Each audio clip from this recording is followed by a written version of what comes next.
Welcome to Android Authority on Air, the original Android Hangout show on Google+. This is episode 52, and I'm Derek Ross. And I'm Scott Anderson. I'm Dan Charlton. I'm Jonathan Franklin. And we are joined by Android Authority guest this week, Christopher Wook, a.k.a. Wookie, and Nate Swanner. Nate, Chris, Wookie, thanks for coming, guys. Thank you for having me. Thank you very much. Week, at episode 52, as you know, there's 52 weeks in a year. So you do the math, you add some stuff together, you come up with 1 year. So we have been around now for a year. I can't believe it. We started out a year ago talking about Mobile World Congress. Mobile World Congress is afoot again. And we're not going to really talk about a whole bunch of Mobile World Congress stuff this week, but next week we will. We have some other awesome stuff lined up for you this week. We're going to have a giveaway.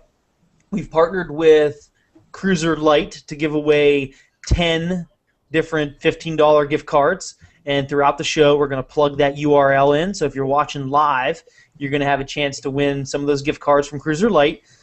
If you're listening or watching on YouTube after the show has been recorded and published and everything, you still have a chance to win. Don't worry. We are going to end the contest Sunday evening at 8 p.m., so you're going to have all the rest of tonight, tomorrow night, next night, and I said it's going to be all weekends. And Sunday night we're going to run the Rafflecopter, and we're going to choose our 10 winners of the $15 Cruiser Lite gift cards. More details on that throughout the show, so keep listening, keep watching, and we'll give you that special secret URL in a little bit. So this week we have a few big topics to talk about. Right now, all the rage today is Chromebook Pixel, so we're going to hit that up. And then we're going to talk about Ubuntu Touch, because that's pretty darn popular today too. Earlier in the week, HTC One was announced, and Android Authority was at the event. Our own Christopher Wook was there. He's going to talk all about that, let us know how awesome the device is not. We're going to talk about some Dash Clock stuff, because that app is hot. I love that app. And then Dan is going to do what Dan does best, and he's going to talk about processors, because Dan knows about processors. He's a retired kernel developer. All right, so Scott, let's get started. Let's talk about some Chromebook Pixel stuff. All right, so Chromebook Pixel and kind of the next generation of Chrome OS and new hardware. Announced today, the Wi-Fi only version is $1,299, and the one with LTE for Verizon Wireless is $1,449. So it ain't no cheap thing. And that's different from most Chromebooks are $1,000 cheaper. Yeah, it's such a huge jump that kind of took people by surprise. I didn't know that they were going to go this high. I don't think any of you did either. I mean, I thought they were going to continue and just kind of increase the hardware, but huge jump.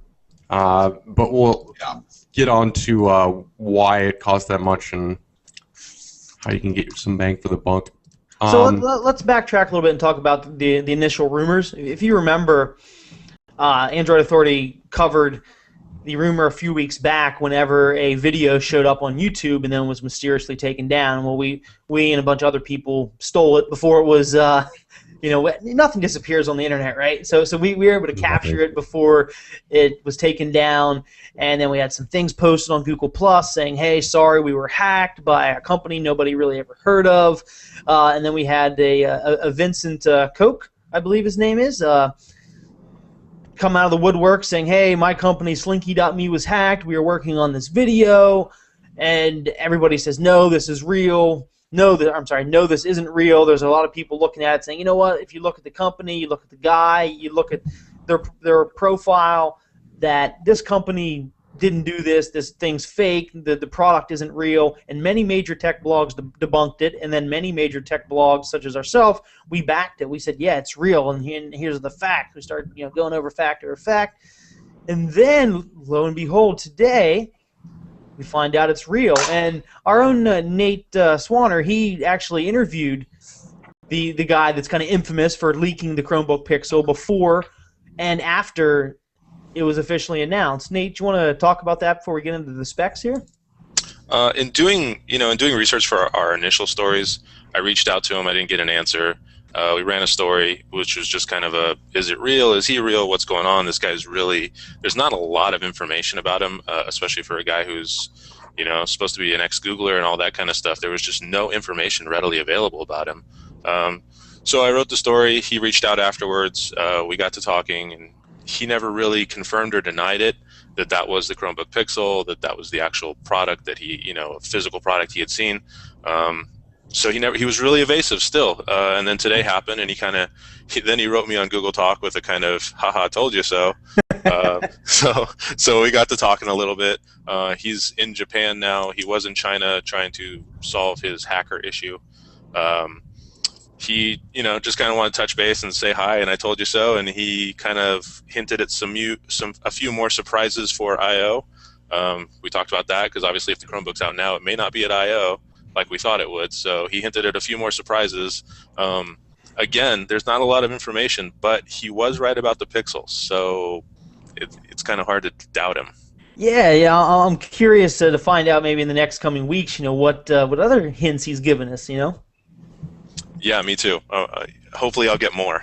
Definitely. We'll keep us posted on that, Nate. So, Scott, let's talk about some specs. Why does this thing cost $1,300 or $1,400? 12.85-inch screen. It's a 400 nit display, so the brightness is good. It has a resolution of 2560 by 1700, 239 ppi. It has Gorilla Glass multi-touch screen, 32 or 64 gigabyte storage, backlit. So let's hold on a second. Let's talk about that screen. There's, besides Windows 8 tablets, can you name another tablet that has a touch screen on it that's popular or that is produced by a company that everybody's going to know by name? No. There's nothing major out there. There are tablets that do exist with touch screens with Windows 8, but You mean laptops? Yeah, what did I say? Tablets? Yeah, laptops. Yeah, there's plenty of tablets that are popular that people are familiar with. Yeah, I meant laptops. Yeah, so there's nothing besides the new ones that are coming out with Windows 8 that I can name off the top of my head. I wouldn't call those popular though. Yeah, exactly. They're not popular. And this thing has an amazing screen. I mean, it's the highest resolution screen to date on any notebook computer. That's huge. It's or tablet. Or tablet. I think. And back on that screen, it's a little weird. It's a 3:2 aspect ratio. Google said that we kind of looked at aspect ratios of tablets, and the movie industry really pushed. I said tablets again. The movie industry really pushed notebook computers into being 16:9 or 16:10 because that's what movies are. But does it need to be widescreen like that? And Google says no, apparently. So we have a 3:2 aspect ratio Retina. I hate saying Retina, but let's say awesome display. A 3:2 awesome display tablet. Or damn it! Every time I say tablet, somebody needs to. Someone needs to create another Derek Ross meme. No, there's been enough of those. All right. So anyway, more hardware. So HD webcam, you were getting ready to mention, I think. Yeah. Also a backlit Chrome keyboard. Love that. HD webcam is the 720p. It has 2 USB 2.0 ports, which I don't know why it doesn't have a 3. Exactly. So something that costs $1,300 or $1,400, it doesn't have USB 3. That's weird. I'm sorry. That's weird. USB 3.0. What's that, Dan? Does Chrome OS support USB 3.0? I don't know, but the fact that I'm guessing that's the hang-up. Could be. Well, so Chrome OS needs to support it if that is the hang-up. It's based on basically a hybrid of Ubuntu and a couple other distros. It should support it technically. Yeah, I don't see why it wouldn't. Either way, it doesn't support it, and that's kind of interesting. It also has a mini display port, 2-in-1 card reader supporting SD and MMC, and it has an Intel i5 processor, dual-core 1.8 gigahertz. Now this that's is a big jump from what we've had in the past. So such This such is as going the to be ARM, such as the Samsung Exynos ARM 5. Chromebook. Yeah, so people are gonna like this will be a whole new experience for a Chromebook because it It's a will be like powerhouse. night and day with the speed. Because mine, it's cheap and I just use it for, just random browsing and checking stuff. But this has a lot more juice, which will be interesting to see and figure out people's reactions to that. It has an Intel HD graphics card, 4000 series. It has 4 gigabytes of DDR3 RAM. That's a lot of RAM. Which is more than other Chromebooks have. Double the amount of RAM that the other Chromebooks have. Well, Chrome, the browser in general, is a RAM hog, as we know. Yeah. And then it has a 5-hour battery, which that's short. That's not that bad really. considering look at the display, and the Samsung ARM is a 6-hour battery, I believe. I mean, you look at the Acer, it's actually as The good or Acer's a better 2.5 than that. or You're 3 hour talking about battery. that- You're pushing a lot of pixels. You're talking about a Core i5 versus Centrinos, and Yeah. Yeah, That's and actually look at pretty good. HP's laptop that just came out. The HP Chromebook, it only has 2.5-hour battery. Yeah, And it has an it's Intel Celeron 3-4 processor. hours on those. I mean, and they don't even have anywhere near that kind of display on there. So- to yeah, have so- Pretty big battery though. I think that battery life is actually good for that device. Oh, I agree. I disagree, but look at how much you're paying. Well, It has 25% brighter than any other high-end model, 400 nits. It's a measuring of brightness. And 3:2 aspect ratio. And here's the kicker. You get 1 terabyte of Google Drive storage for 3 years. Now, take the price of the Chromebook, let's say $1,300. Google Drive storage, if you wanted to get right now, you didn't want to buy a Chrome OS notebook or whatever, it costs $50 a month, and it would cost you $1,800 over that 3 years. You mean Google Drive? If you right now Google Drive, yeah. If you just right now wanted to purchase Google Drive space, it's $50 a month, and over the course of 3 years, that's $1,800. So if you need a terabyte of Google Drive space, buy a Chromebook Pixel and save $500. That Yeah. right there makes it worth buying. I mean, I wanted to balk at the price, and we'll get to that in a second.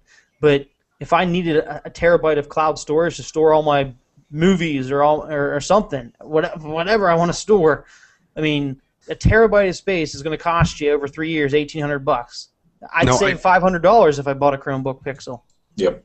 Now, I think you're looking at this more personal use. I don't think it's going to be a whole bunch personal use. I think Google's targeting businesses and stuff, but we'll get to that.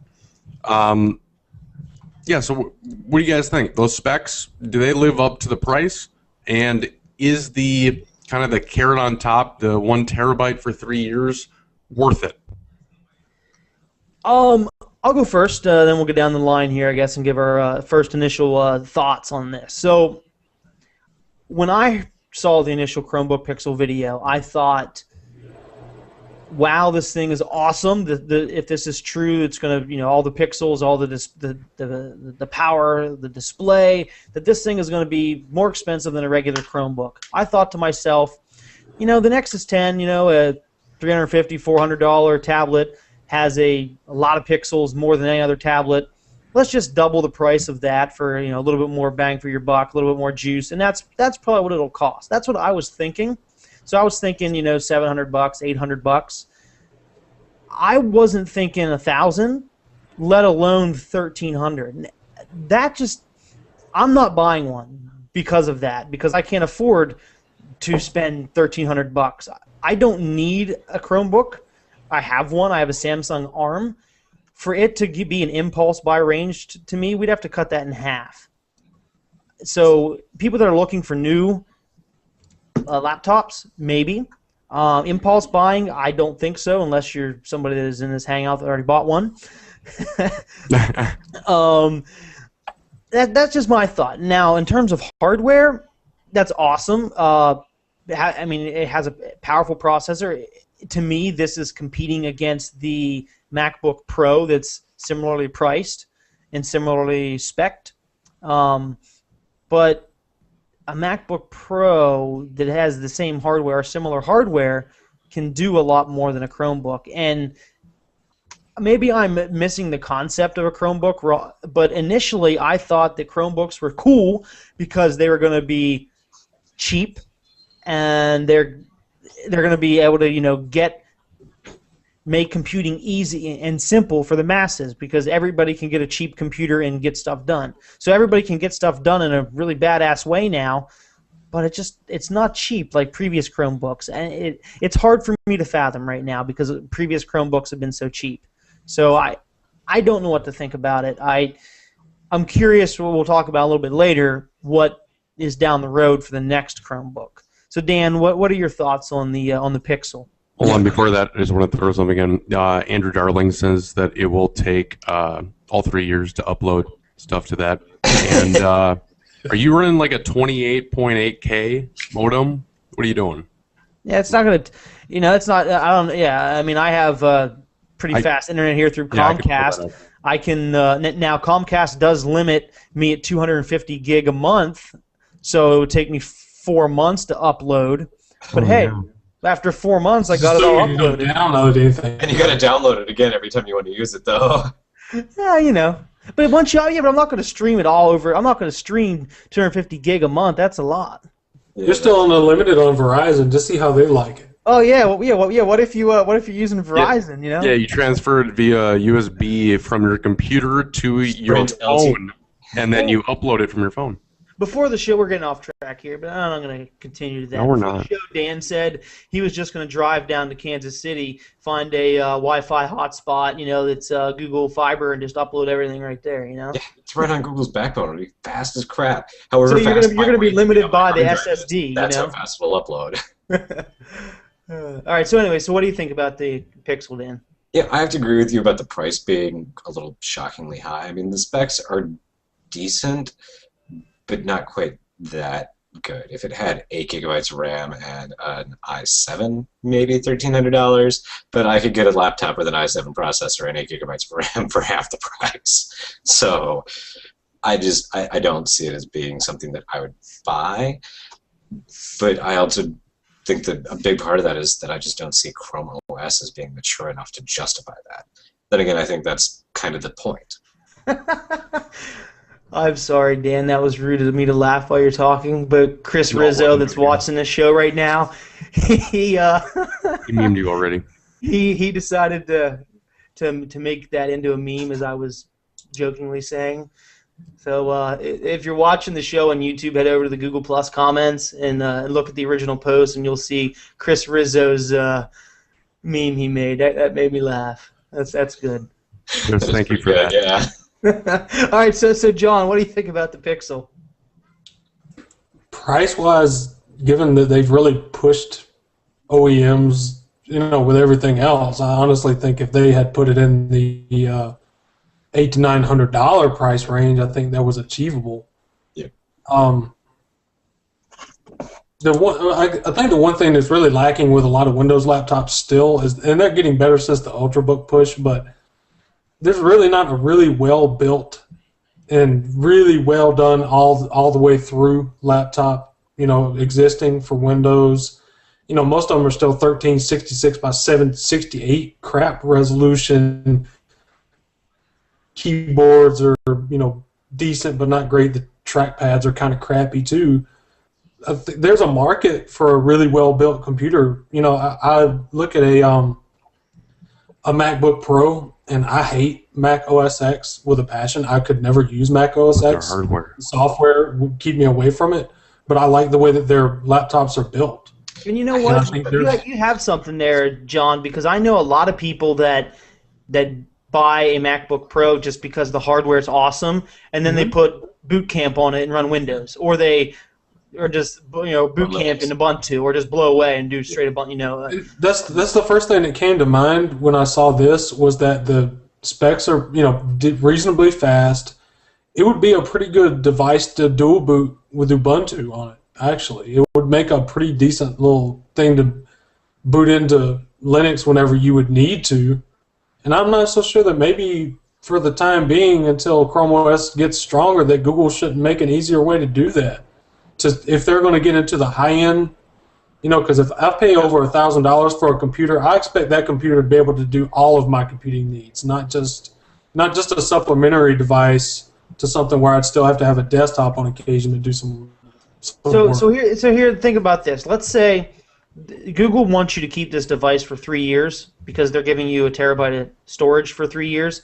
So think of where, I know you're not supposed to buy something in hopes that it gets more awesome, but think of what's going to happen over the next couple of years, It's really good. And then hardware, 3-year-old hardware is not ancient like it used to be either. You have a 5-year-old computer now, it's still usable. All right, so Wookie, moving on here, what do you think about the Pixel? What are your initial thoughts? I'm basically going to echo what John said. I mean, I think it's a cool piece of hardware. I don't know. I haven't really used Chrome OS, so I don't know about that. But the hardware itself is cool, but at the same time, I'm using a laptop with better specs right now, and the only thing it doesn't have is an SSD and an aluminum body. But it's got more RAM, it's got higher processing power, and that cost me about $600. So... Okay. Looking at it pure specs-wise, I mean, it's a really cool... I mean, don't get me wrong, I've been drooling over it all day. And I really like that light bar. It's just cool. But I'm not going to buy one. I'm going to wait and see what happens down the road. That's the long Okay. shot. So moving on to the man that actually bought one already. Nate, obviously you love it. You bought it. Yeah, I started sweating as soon as I saw the thing. The difference is I live in Chrome.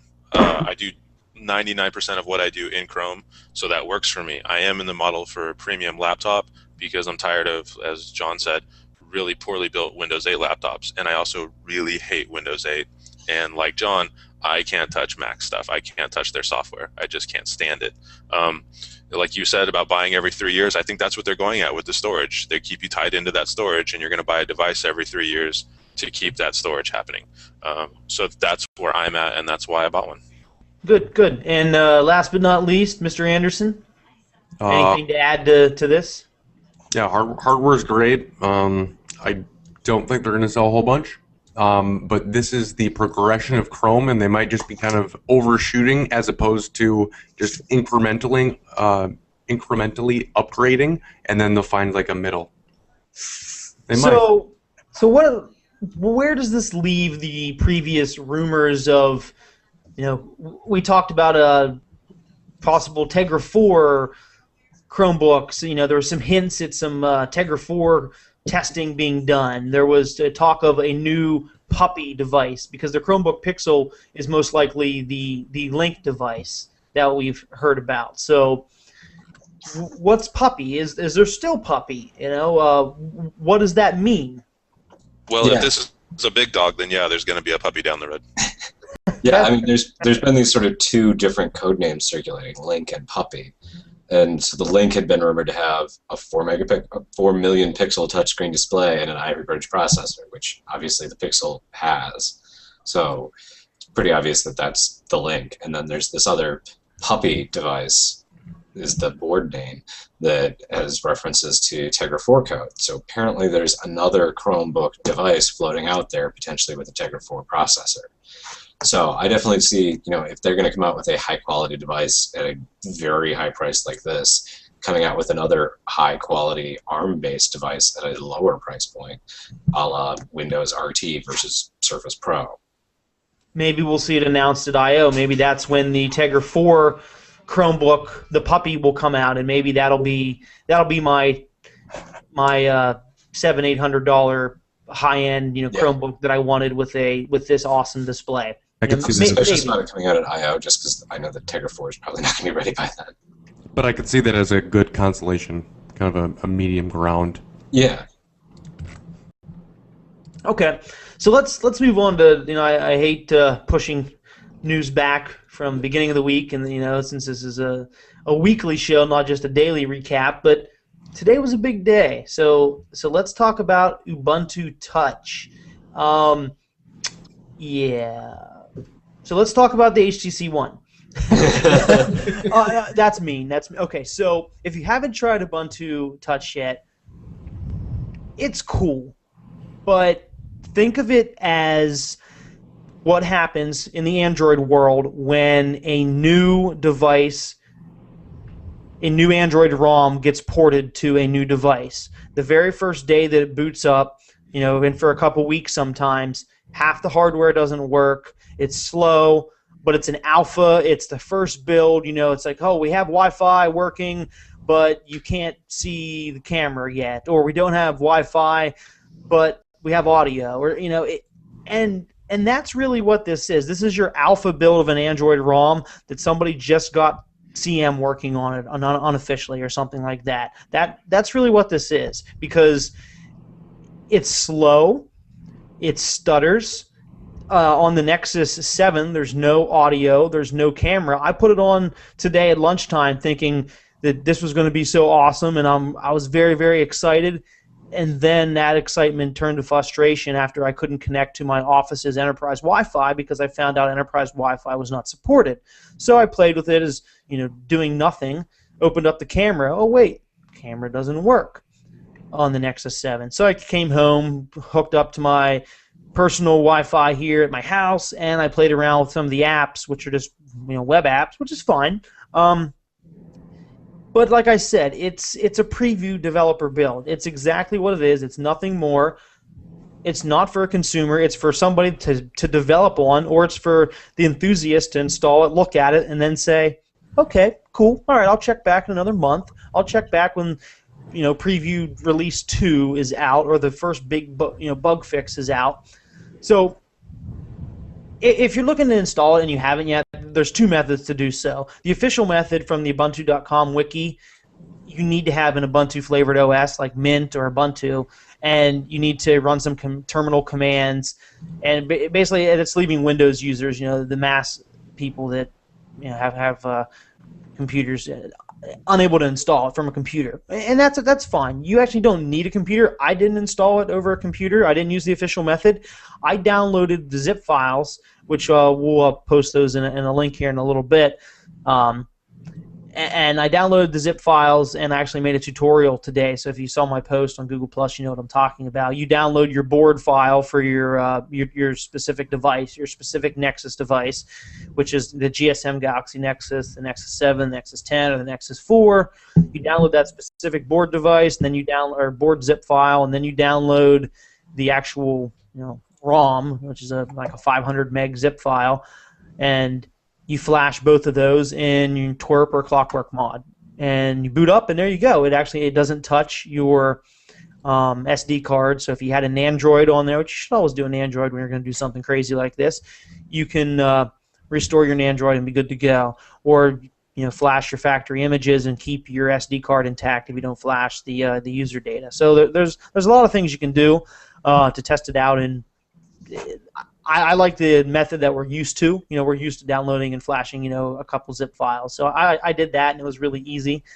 But did you wipe your Dalvik cache before you flashed? That might have been why you had problems. You have to wipe it twice. Gotta wipe it twice. Yeah, and I actually wiped battery stats because I heard you're supposed to do that. Did you wipe your? Don't forget the rotation stats. Yeah, well, actually, you know what? Maybe that's why rotation didn't work on the Nexus 7. But no, we're actually joking. You don't need to do any of that. One quick thing about I like the multitasking features. There's an app called Glovebox. Go pick it up if you want to kind of test out their type of multitasking. It's pretty cool. So if you tried Ubuntu on a Nexus device, let us know in the comments what you thought about it, your initial impressions, what you would like to see come to Android from that, what you would like to see improved upon. It's a developer builder. Chances are they're going to still add some things. All I can say is a lot of the features they showed and hyped up on those videos, yeah, you can't do a lot of that yet. You can do some of it. Don't get me wrong. You can do some, but it doesn't. In your mind. It doesn't function the same way. So, did any of you guys here test it out at all yet? I don't have anything to flash it on. What about your Nexus? I guess I could try it on my notes. All right. So this week, something big that happened that didn't happen today.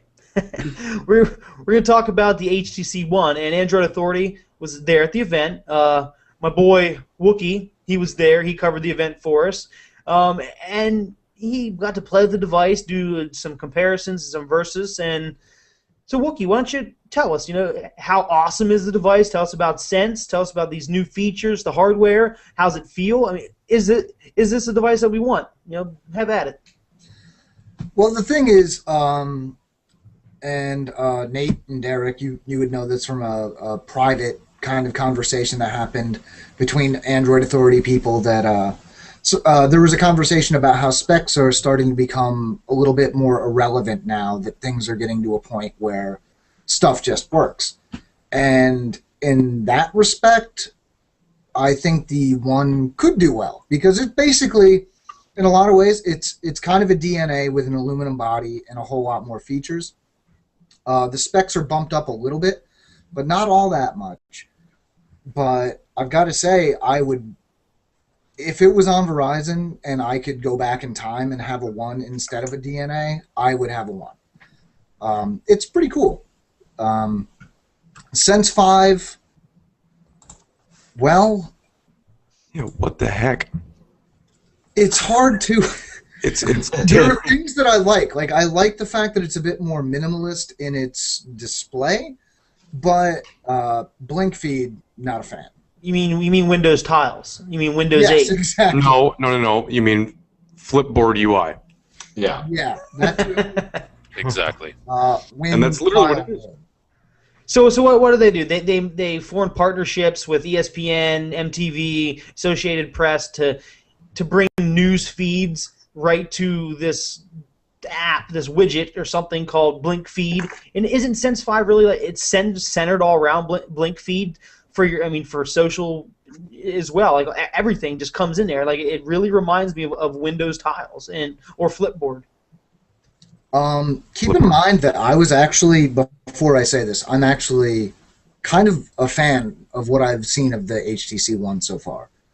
But Blink Feed seems like they tried to find the most efficient way to pull things I really don't care about into one spot. That's a very good description. But you are a fan of Sense, though. So it's coming from somebody that likes Sense. Yes, the one guy who actually likes Sense. I was going to say. Now, it does have a 1080p screen, 468 PPI, which is higher than... Yeah, at 4.7 inches. It's one of the smaller of these big... Yeah, exactly. That's actually higher than the DNA because it's 0.3 of an inch smaller. So, yeah. And now, the nice thing about this is we're going to talk about processors in a little bit with Dan, but it has one of those brand spanking new Snapdragon 600 processors. So it's smoking fast. It looked really fast from the videos.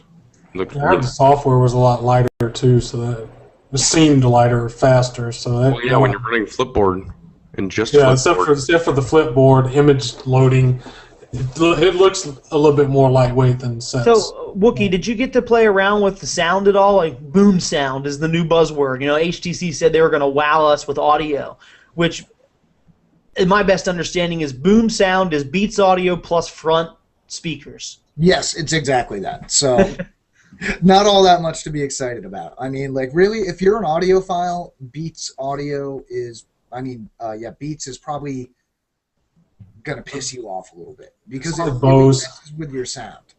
And front speakers, that's cool, but I mean, the guy from HTC, I can't remember which one it was, and I'm sorry for dropping the ball on that, but he opened his talk at the event talking about how sound on phones is generally bad, and that's really true. Putting the speakers in the front doesn't do a whole lot to help that. No. It just makes them sound louder and bad. Yes, it's more loud bad, and it makes you not have to cook your hand. It means more low mid-range bad instead of high mid-range bad. So let's talk about Zoe, and not some like hot chick or anything like HTC's new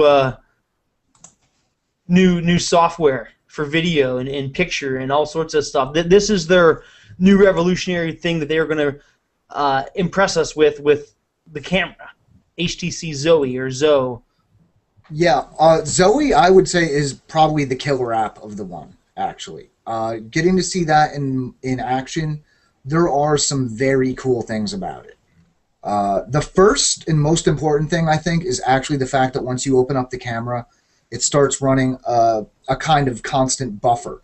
So that when you hit the shutter button, it captures 4 seconds in front of video in addition to a picture, but also a second before you hit that shutter button to make sure that if you hit it a little bit too late, you might catch something you would have missed otherwise. Nice. And that, I think, is very cool. That's something I think everybody should start ripping off immediately.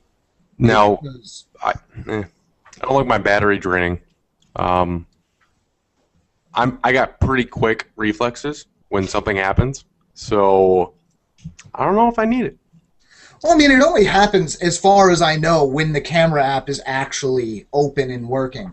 Right. But yeah, I mean, that can definitely be a battery drain. But at the same time, if you're me, I always capture pictures a second too late. So Me too. I think that's very, very cool. Plus, they're also packing only a 4 megapixel camera sensor. I mean, it's But they're this ultra- ultra I'm pixel. not But calling it at megapixel. only 4 megapixels, that's a lot less data to process. Yeah.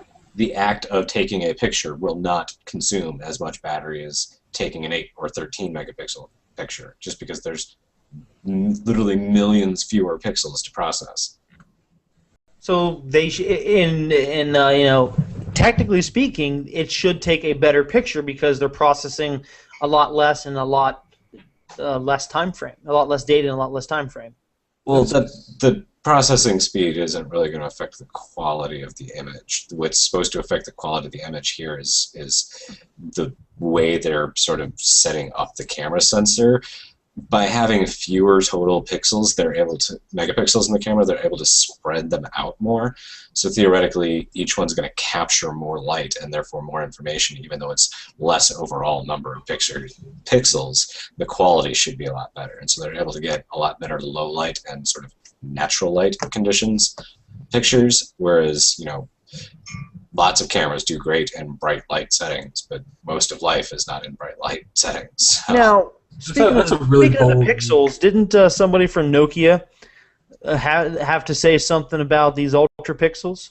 Yeah, one of the PureView developers apparently trashed it and was basically saying, no, that's all a load of crap. And if you remember, PureView is probably one of the top mobile cameras Yeah. there are. It's amazing. It's actually the one thing that Windows Phone can do. Yeah. No, It that does big pretty ridiculous well. one was running Symbian. Oh. The one with like the 45 megapixel camera, yeah, that was running Symbian. Not Windows That's Phone. true. If they just take that camera and put the hardware on Android, and they actually have a phone that sells. Yeah. So, Wookie, anything else about the one that jumped out at you, hardware or software-wise? Well, yeah, I mean, it's just, it's an easy thing to understate, but really, it just felt nice. Something about that being a third of an inch smaller, screen-wise than the Droid DNA. It felt a lot easier to use one-handed. I really like the aluminum body. I mean, it makes it a little bit heavier, but it's just a nice, solid feel. You know, Yeah. HTC does make nice devices. They do generally feel solid. Compared to the DNA, is it a fingerprint magnet? No, I mean, the DNA is a massive fingerprint magnet. Okay. So the HTC, the One, I feel I have to say HTC before One because it just feels so weird calling something a One. But anyway, I didn't notice that. I mean, the screen obviously, but any screen is going to be a fingerprint magnet. But the So, back device, after it handled like crazy, it wasn't that fingerprinted up at all. You were at CES when they were passing around the Xperia Z. So you've seen Sony's flagship for the first of the year at HTCs. Which one do you think is the front runner right now? The Z. Really? That's just, I think, well, I mean, personally, I like the One better. But if you're asking which I think is going to do better, I think the Xperia Z has a lot more hype behind it, and for good reason. I mean, it's a great device. There's one more thing I want to say before we get done with this segment, and this actually has nothing to do with the One. But I did get to talk to somebody about whether they were thinking about porting Sense 5 to existing devices, and apparently HTC is investigating that. So for looking at bringing it back to devices like, say, for example, the One X Plus or the DNA, they just want to make sure that it will work well. So it's something they're looking into. They're not making any promises that it's going to happen, but it's nice to know they're at least thinking about it. And you know what? Thank God for talented Android developers that'll do it before they officially do anyways. Yeah, you got to. I mean, it's I'm not sorry, like, but that's like the DNA's crap hardware or something. You write a piece of software and it can't run on a phone that's 6 months old. I mean, you have to investigate that. It's just whether they have much of a lazy ass that you don't want to support it or not. All right, so let's get to the fun part of the show that people are watching live for, that are listening for on SoundCloud or Stitcher Radio or Podbean or wherever the heck you're listening to us right now from, or watching on YouTube. As I said at the beginning of the show, this is our 1 year anniversary. We've been doing this for a year now, and we partnered with Cruiser Lite to give you $15 gift cards. We have 10 of them to give away. All you need to do is go to this URL and fill out the general Rafflecopter things. You click a button here to follow on Facebook or like on Facebook. Click a button here to do Twitter stuff. You can click a button here. You circle here on Google+. The general stuff like that. Each time you do that, and we will check to verify that they're done, you get an entry point for winning a gift card. And then Sunday night, 8 p.m. comes around, I will hit the button, the Rafflecopter will do its thing, and we'll have 10 winners of $15 gift cards from Cruiser Lite. So what I want you to do is go, it's a bit.ly address, which is bit.ly. So go to bit.ly, bit.ly /AA on air contest, all one word. One more time for those of you that didn't understand what I meant. It is bit.ly /AA ONAIR CONTEST, AA on air contest. Go there, follow, like, circle, all that stuff, and you'll be entered into the contest. It said we're not going to post this contest on our website for people that don't watch the show to enter. This is strictly for people that listen and watch live or the recorded shows. So congratulations to you guys early, to the winners, and we will announce them here in a few days. And thank you for watching us live and contributing in the comments. I love a good discussion, and I know the people here in this hangout do as well. Thank you. Yeah. Like Scott said, when you guys actually comment on posts or make memes of us saying dumb things, Don't make memes. Don't make memes. Yes, Meme all the awesome. things. Meme everything. Derek, we love that. There's a question from one of those viewers. Is this Cruiser Lite giveaway open worldwide, or is this US only? Cruiser Lite ships everywhere, but I did know this. I want to say I'm going to have to check their Amazon store, but I believe they ship everywhere but China. Does that sound right? Could be. I will double check on that. I did have the details. I don't have them right in front of me, and I don't want to say something incorrect. So it's available wherever Cruiser Lite will ship to. Yeah, there you go. There's the short answer. Wherever Cruiser Lite ships to, this goes. But I'll get the exact answer when I announce the contest here in a little bit again. Sorry about that. The URL doesn't work, somebody said. I guarantee it works. So You it's post in the comments? no, you're not posting it in the comments. So I just clicked on it again and it works. So once again, for those of you that can't figure it out, BIT, okay, bit.ly, bit.ly. You've all seen these short links before. So it's bit.ly /AA as an Android Authority, ONAIR as an Android Authority on air, contest. AA on air contest. I guarantee it works. If you can't get it to work, I don't say know. mean things. Don't say mean things.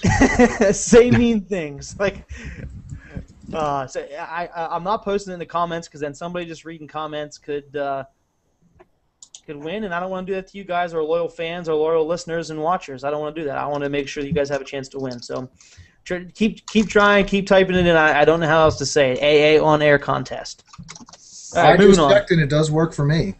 And Wookie, if it works for Wookie, trust me, if he can figure it out, I mean, Don't be I mean. love that guy. Don't be I mean. love you, Wookie. I can barely tie my shoes. It's true.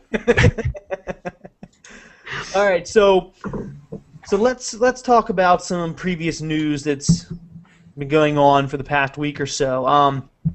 Everybody loves Dash Clock. Dash Clock, the widget that works for Android 4.2. That's a lock screen widget as well as a home screen widget, and it keeps growing in popularity. We keep getting more and more extensions for it. More apps are being updated to support the extensions, and it's awesome. So just real quick, those of you that haven't tried it yet, you should try it if you have Android 4.2, which basically is a custom ROM or a Nexus device at this point. Not on Verizon. Custom ROM. So there's a battery extension. There's Facebook, Plume, which is Twitter. There's Falcon Pro, which does Twitter. I actually don't use Twitter, but from what I've seen and friends that are using it, they love it. I don't use WhatsApp either, but a lot of people do. WhatsApp has an extension for it. AnyDo, a lot of people, that actually just came out the other day, a lot of people are using AnyDo. And a neat extension is a contact dialer, so you can put like your significant other or your parents or somebody you call your buddy, somebody you call all the time, and you tap the button and you can call them right from the lock screen. I don't know if you want to do that all the time, because it's kind of like less secure, but oh well. Yeah, if you want to do it, you can do it. And Impress, the newsreader, is there. And there's also an app launcher. So let's say you want to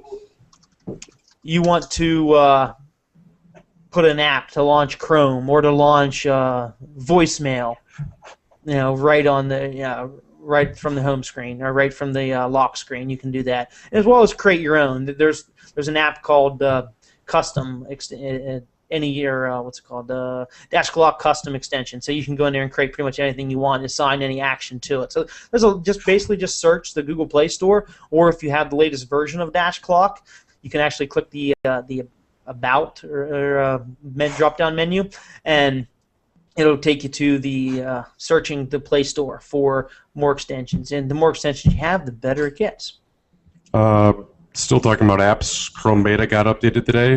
It's a little bit faster. It is heading in the right direction. Also, YouTube during the show did get updated as well. You can control your pairing of the TV from the notification bar. Kind of cool stuff. Definitely.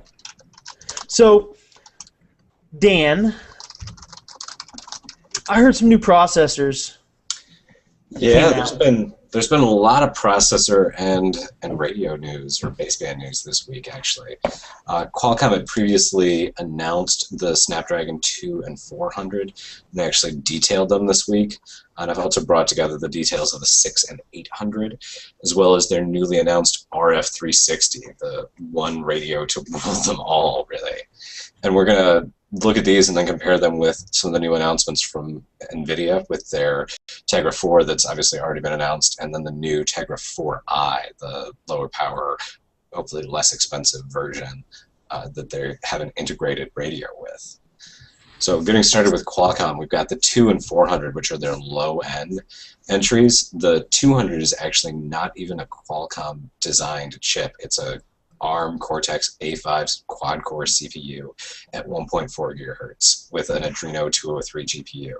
So that's an old GPU and a low-power, not very strong processor. So that's definitely low end. But it is on 28 nanometers, and it does support 1080p playback. So it's for low-end devices, but it's still able to deliver a decent amount of performance. And then stepping up to the next level, we've got the 400, which comes in two configurations, either a dual-core crate, presumably version 200, which is the same that's in the S4 and 4 Pro, but that's not really certain, dual-core crate at 1.7 gigahertz, or quad-core A7 at 1.4 gigahertz. gigahertz. So the A7 is, for example, what's the little in the big little octa-core configuration. The puppy. So it's less powerful than A9, but not a lot. And with 4 of them, that can deliver a decent amount of power. And that's paired with the Adreno 305, which again is in the S4. Yeah, not the Pro, the S4. Again, 1080 playback, 13 plus megapixel camera support. Both of these are expected to be released this year, according to Qualcomm, probably in Q4, so pretty late this year. Stepping that up, the 600 is actually the chip that's in the HTC One and the Optimus G Pro. That's a 1.7 or 1.9 gigahertz quad-core Crate 300 processor with an Adreno 320 GPU. Basically, it's an S4 Pro with some extra bonuses added in. It is faster. It's about 40% faster than the non-Pro S4, the dual-core one. And then the 800, or wait, that one's supposed to be released, according to Qualcomm, in Q2 of this device. Obviously, it's already announced in a couple of devices that are supposed to hit on those timetables. And then the 800 is coming in Q3, and again, that'll be in devices in Q3. That'll be a quad-core Crate 400 at 2.3 gigahertz with the next generation Adreno 330 GPU, which is supposed to be 2 times faster than the 320. That'll support 4K displays. That's 4096 by 2304 pixels, or what they're now calling Ultra HD, as well as 55 megapixel camera support, and Quick Charge 2.0, which is supposed to be 75% faster than normal charging, Snapdragon's voice activation, which is basically an always listening to you whisper level, like voice commands for your phone. All told, 75% faster than the current S4 Pro. That's the Nexus 4, the DNA. That's coming out in just a few months. I'm excited for the Quick Charge 2.0. Definitely. And also the what was it? The voice activation. If they can do it without the battery loss, I think that'd be kind of cool. If you could use Google Now from a table, that'd be awesome. Yeah, I mean, that's really the point of it, is that it's supposed to be super low power, always listening. So yeah, I mean, that chip just looks incredible. So what's this diamond in the rough chip? Yeah, so this RF360 is a new, fully integrated sort of shell for the rest of the baseband. So really the baseband is broken up into a lot of little pieces that all come together. And this is a package of a bunch of those pieces. So it's going to support 40 different cellular bands across the world. Qualcomm's announcement was somewhat ambiguous as to whether or not it meant 40 total or just 40 LTE bands. But regardless, it will support every single network that is currently in use on the planet and every single network that is currently planned to be in use on the planet. Wow. One chip supports all of it. The world's first modem-assisted antenna, which will dynamically tune the antenna based on things like how are you holding the phone. We're going to optimize the tuning of the antenna to avoid your hand. Based on things like what frequencies are you trying to connect to. We're going to tune to the best frequency in the spectrum band to get the best possible connection. The world's first modem-assisted power tracking, which basically is a way that it's going to track power across all of these various elements and use all of that tracking to cut down on power consumption, affecting a 30% lower power consumption compared to the current already industry-leading power low consuming radios from Qualcomm. It's also the world's first multi-band integrated power amplifier and antenna switch. So it's built in the amplifiers for the antennas and the switches to jump from 2G to 3G to 4G, all built in on the same piece of hardware. It's also the world's first 3D RF package chip. So it's not just a wafer, that takes up square footage of your device. It's a full-on cube, and it's probably not cubic, but it's stacking it. So it's layering the individual pieces on top of each other to conserve more space. And this is paired with a next-generation transceiver that's also supposed to reduce power consumption by another 20%, supporting all the regular suspects, GPS, GLONASS, BDU, which I don't really know what it is, plus Wi-Fi 802.11 or 802.11 AC. That's the 1 gigabit Wi-Fi standard. Plus, the usual Bluetooth, etc. That's supposed to get released also in Q3, suspiciously similar to the release timetable for the 800. My guess is it will be integrated into the 800.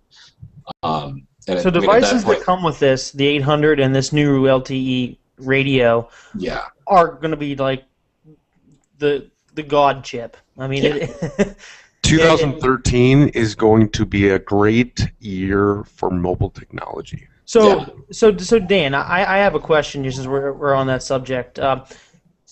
2013 is supposed to be the year that Verizon completes their LTE network. They're supposed to do that actually sometime this summer, and then 2014 begin rolling out, besides just field trials, of voice over LTE. Yep. What will this processor do for that? Well, all of this, I didn't mention it, but this also has full support for LTE, voice over LTE. It also has support for LTE Advanced and carrier aggregation. So what that allows carriers to do with LTE Advanced is sort of share pieces of spectrum.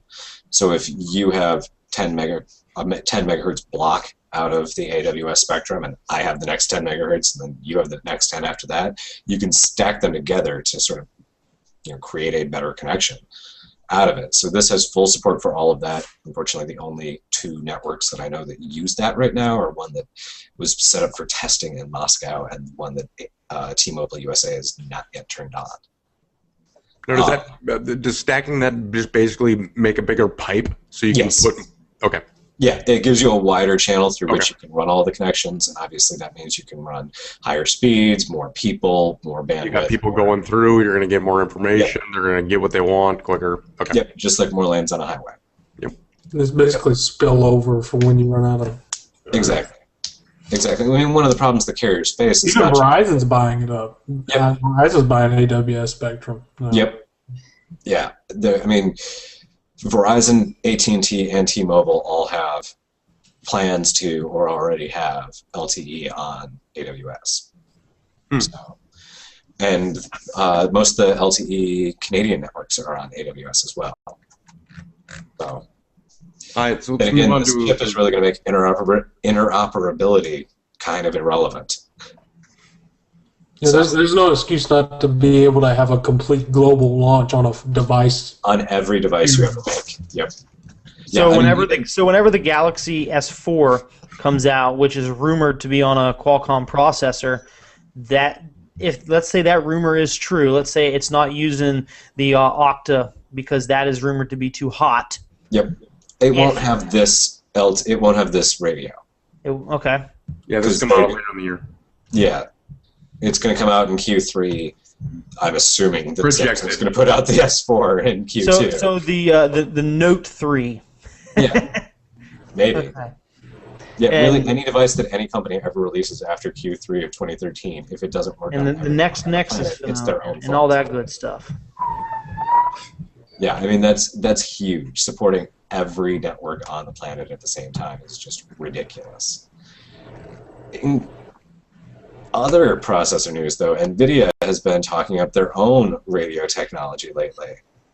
Obviously, they had announced the Tegra 4 processor, which we know is a 4+1 with Cortex A15 cores running at I think it's 1.9 gigahertz, but somebody needs to check me on that one, with a 72-core GPU, all on 28 nanometers, supporting displays up to 3200 by 2000. Really, it's their top-end processor, obviously. They just recently announced, though, their Project Gray, which is another Tegra 4i, which really is somewhat misleading because it's more or less a shrunken and overclocked Tegra 3 processor with a built-in radio. It's the same 4+1 arrangement that we're familiar with, which is kind of annoying because really in NVIDIA's case it's 1+2+2, where you have your one companion core that runs everything and then 2 cores that will come online, and then when you need more than that, another 2 cores that will come online. You can't just get one of those at a time. It's 2 and 2 or 4, but not one at a time.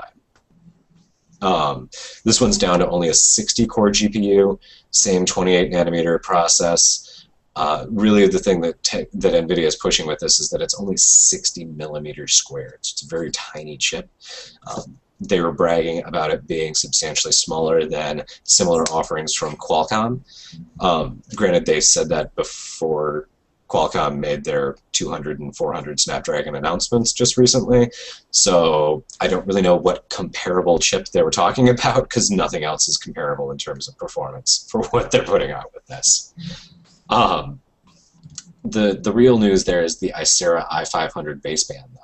And it's going to support LTE Cat3 and Cat4 with carrier aggregation on TDD and FDD standards. There's a big, huge caveat to that, though. The LTE advanced support, that's the Cat4 with carrier aggregation, is going to come with a later software update. Not actually ready yet. In NVIDIA's defense, though, there's only 2 networks on the planet that use that, and neither of them are public. So not really a big deal at the moment.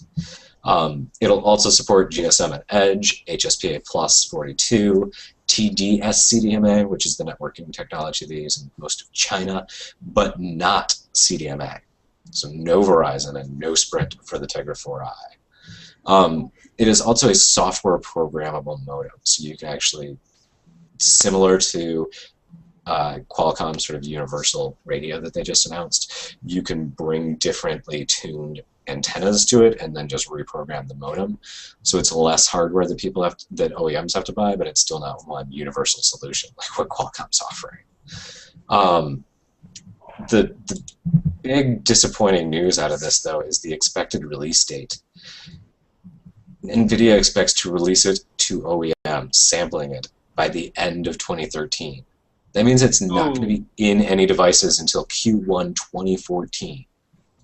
That's harsh. Well, that's a year from now. Yeah. Yes, that is literally a year from now. Whereas not even 6 months from now, Qualcomm's going to have a radio that does everything paired with, this ridiculously powerful processor. And NVIDIA is going to be putting out a Cortex A9 quad-core. This thing's behind in specs now. Yeah, this thing is I don't know that it's necessarily... I mean, it's pretty decent now, but by then it's mediocre right now. A year from now, I think it's going to be like... And also, let's keep in mind, this chip was more or less promised as mid-year 2012. All right, so, Dan, I think I understand which one you're going to choose. But just in case I've had a brain malfunction, between the new Tegras and the new Snapdragons, your money goes to... Qualcomm. Definitely Qualcomm. I mean, looking at the stuff that NVIDIA is announcing, and especially with it being so obviously side-by-side, when it was like 2 days later that Qualcomm came back with the Snapdragon 2 and 400 announcement, and then this RF360, it just makes NVIDIA look laughably far behind. Okay. All right, well, before we wrap up here, those of you that missed the segment earlier or that are just watching random parts of the show or listening to random parts of the show, shame on you. You should be listening to the whole show. Be nice. So giveaway, Cruiser Light. Thank you very much, Cruiser Light. We're giving away 10 different $15 gift cards, which you can use to buy various Cruiser Light cases and other goodies. I personally just ordered 3 Cruiser Light cases. The URL to enter the contest, the Rafflecopter, where you circle plus things, you follow things, you like things, the standard Rafflecopter stuff. You go to bit.ly/AAONAIRCONTEST. That is bit.ly/AA on air contest. Do all the things, and you get a few entries, and we'll let you know Sunday night at 8 p.m. after the drawing. Cool. Once again, this is our one-year show, so we've been doing this for a long time. We've had a lot of guests on the show. We started out a year ago, as I said, reviewing Mobile World Congress when Hangouts on Air were in beta. Nobody was actually doing on-air shows about Android on Google+. Scott and I were actually the first people to, if we can say pioneer that, because nobody else was doing it yet on Google+. Sure, we'll say that. We pioneered it. We were the first people to do it, and we loved it. It was a hell of a lot of fun. Obviously, we've been doing it for a year now. In that year, we've had a lot of cool stuff on the show. We've had a lot of developers. We've had Francisco Franco from Franco Kernel on the show.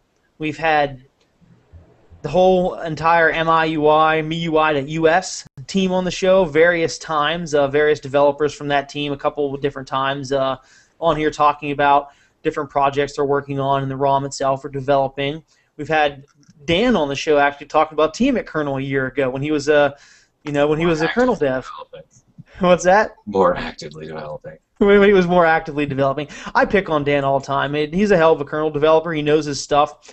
If he wasn't a good friend, I wouldn't pick on him as much. So he knows I'm just joking. Just to be clear, I'm running a custom-built kernel that I built myself on my Nexus 4. I just So we had Dan come on and talk all about that. We actually had the guy that's behind AppLover.me come on the show and talk about his ventures. We had Russell Holly on the show a couple times talking about various Android awesomeness. We had Aaron from the Big Android Barbecue talking about what it means to put together the Big Android Barbecue. He was there giving us everything, all the back information of how it started and where they're at and how they got there. We had the guys behind Goo.im, formerly known as Goo Inside Me. They're an Android file host. They came on the show and told us everything about Android file hosting. I like that show. We've had Paranoid Android on the show.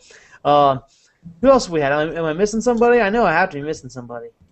All right, so if I'm missing... OS, or Chameleon Launcher. Yeah. Oh We had my! them on, I can't believe that. Yeah, we had we had Philip on the show from Technician, the company behind Chameleon. We actually had them on the show as an exclusive, talking about the new launcher. And Philip's been on the show a couple times. We're gonna actually have to have him on the show again to talk about the new phone launcher. Yeah, we talked with him about that a lot back then. Yeah, and so we've had a lot of people from the Android community on the show over the past year, the past so many months. Not so many new guests. We've been focusing on having a larger group of people here so we could talk about more topics. But we'd like to get back into having more people from the community, more people coming in and talking about their ROM or their kernel or their app or their new awesome idea.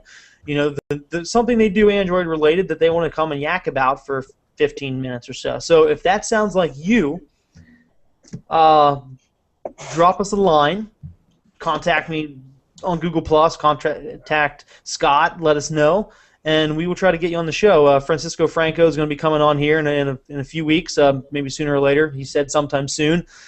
And some other people, some big names in YouTube Android news are going to be coming on the show. So we'll keep you posted. Thanks for watching. Good luck on the contest. It's bit.ly/AA on air contest, and we'll let you know here in a few days if you won. You can find us on various places around the web, Scott. And where are they at? As always, you can watch us on YouTube. You can listen to us after the fact on SoundCloud. Also, the Google Plus page. You can comment along as people have been doing tonight. Show your support, ask some questions, do whatever you want to do. Every once in a while, we're in an IRC. Gonna get better at that. That's pretty much about it. Yeah, we really need to focus on the IRC channel. All right, guys. So Dan, you've been here almost the whole year. I think you were like our second guest, and you kind of just stuck around after that. So thanks for being here many times over the past year. John, you've been here a lot of the past 6 months or so. We love having you on here. Thanks for all your opinions, your comments. You're very knowledgeable about the things you know. Wookie, I love you, man. Nate, You too. Nate, it's good to have you here talking about things you're working on the Android Authority front. Chris, as well as Chris too, he comments about some things he's working on.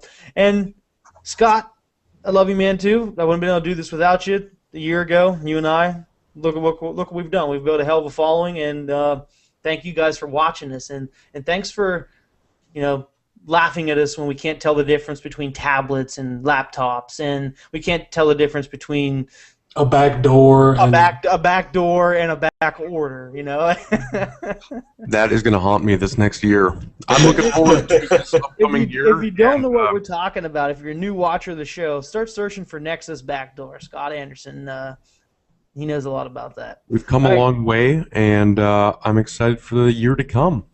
You know, I think we're gonna get better at saying goodbye throughout the next year, so we don't spend like 7-8 minutes saying goodbye. We're gonna get these closing arguments down to like a minute. I like saying Record goodbye this. for like 7 minutes. Time. It's always hard to say goodbye. It is hard to say goodbye. That's like a romance novel. Maybe Yeah. that's what season 2 is going to be about. Season No 2 is romance gonna will be a be in budding season romance between who? Guess. Don't say that ever again.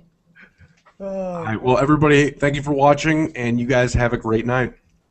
good night. These guys. Thanks for the past year, guys.